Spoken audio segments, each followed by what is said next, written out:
Okay. 1 minute of slow breathing to show the meat machine we're not in danger. And now we're back.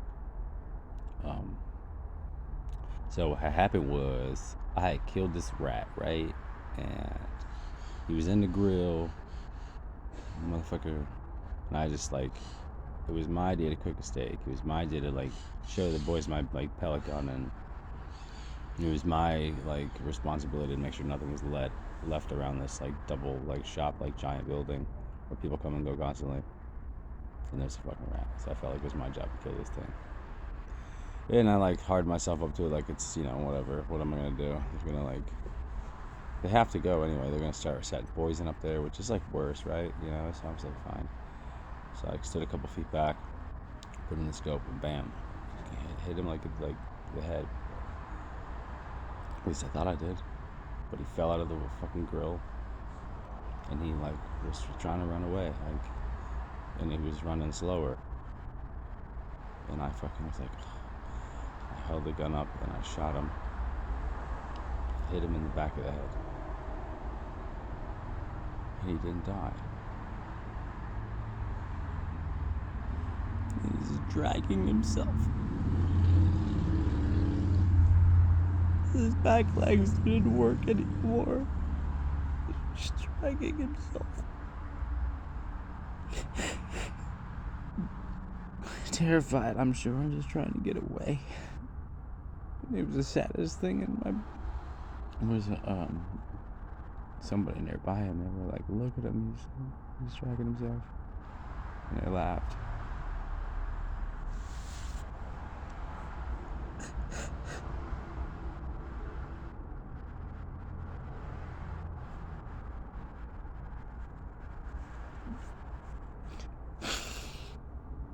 And I realized that we don't have the capacity to understand something bigger than us. We're all living the same thing. Perspective is different. For an ant, the motorcycle that I'm polishing, as he crawls underneath it, he walks by, and I watch him go by. And let him be until he's out of harm's way. He sees this chrome and like rubber thing stretching into the sky.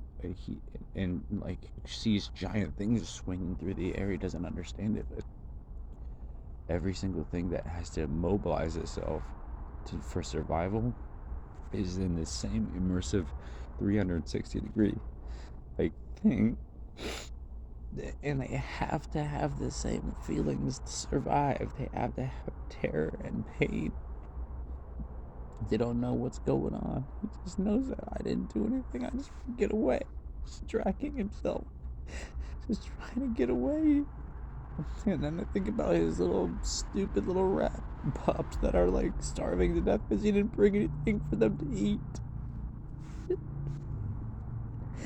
They weren't gonna like.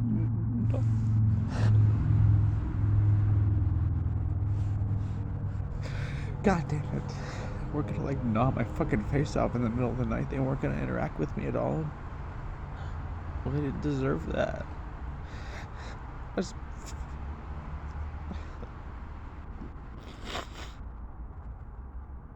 said I'm sorry. I know where this is. So I fed them for like another 2 months.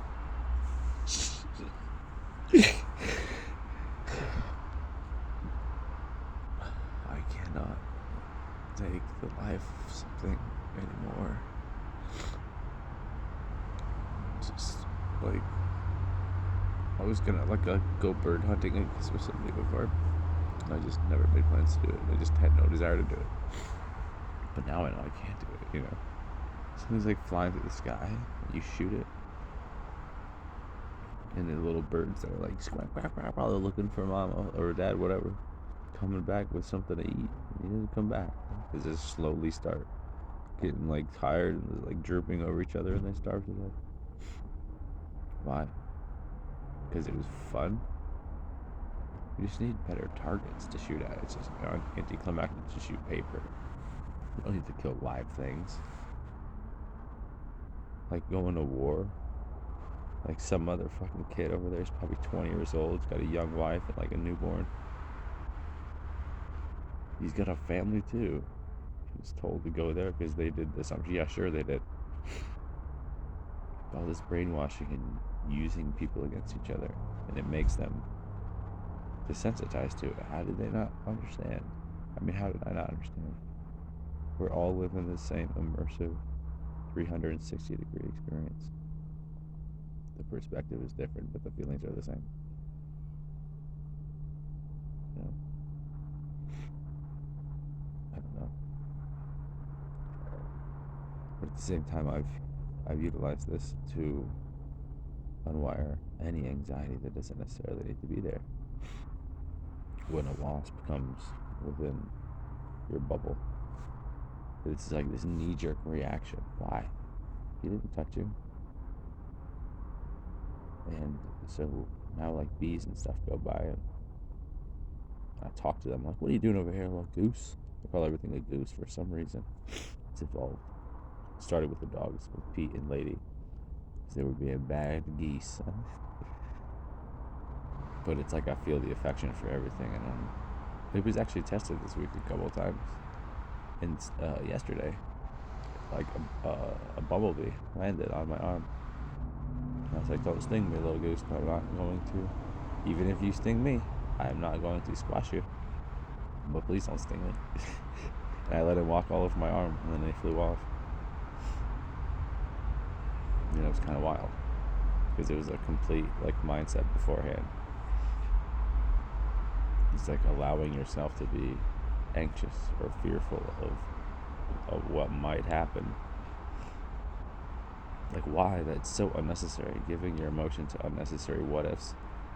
I feel like nobody is living in the moment. Nobody. Everybody is spending each moment a little bit bothered by earlier and a little worried about later. Did I say that right? Bothered about earlier and worried about later.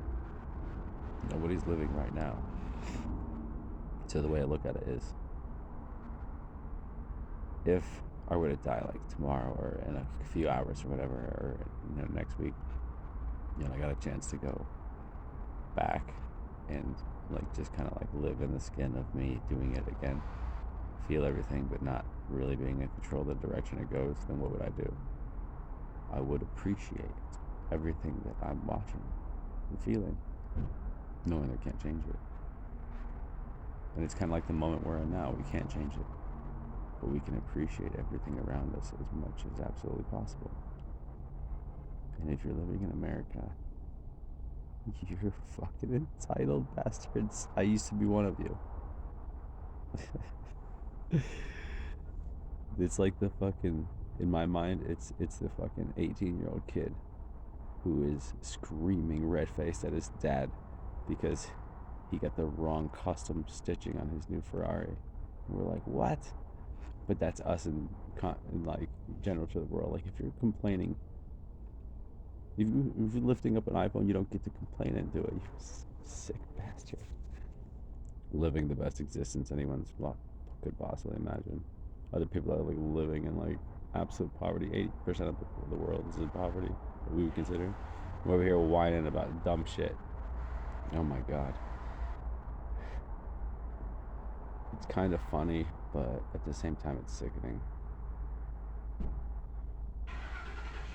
But the more stuff you have, the more it cushions your, the true eye of your soul to what really matters. It just like blocks it.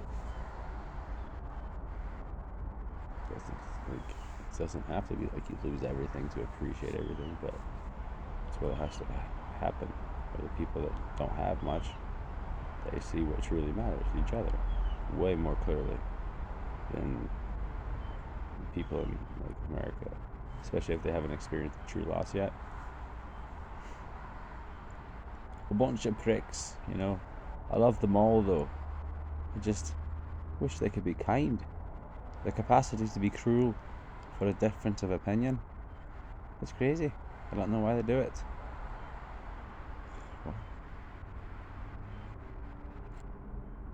We must open our eyes. I must help them do it. But I don't know. I don't feel any less of a man because I will not like hurt anything. It's not on purpose. It's not. It's not my right. Everything, just like go on, you know. But dude, I ride that electric skateboard around town. I swear to God, these people act like I am absolutely inconveniencing their day to go 1 inch there. That was a lane change. Still got it. And then 1 inch back. You're literally sitting down in a relaxed position, and you're like moving the steering wheel. Take a look over your shoulder, glance in the mirror, look over your shoulder, blinker. You know, you're welcome. I gave you something to do. Jesus Christ. Speed by me when there's a red light right there. It's funny, they'll all go by their windows and I'll be like, what was all the rush for over there, Susan? I just cracked it up. Played my music. I don't give a fuck. It's funny though. Like, it was a red light. You erased me there, and I fucking blow the light. Because I always jack their green arrows. Right as the green arrows are gonna turn. Boom! And they were sitting there waiting for like 4 people to go. And I'm like, fucking, see ya, bitch. So I get across town so fast. Yeah. Roll up on your bitch. You better call me, ho. Okay? Bye.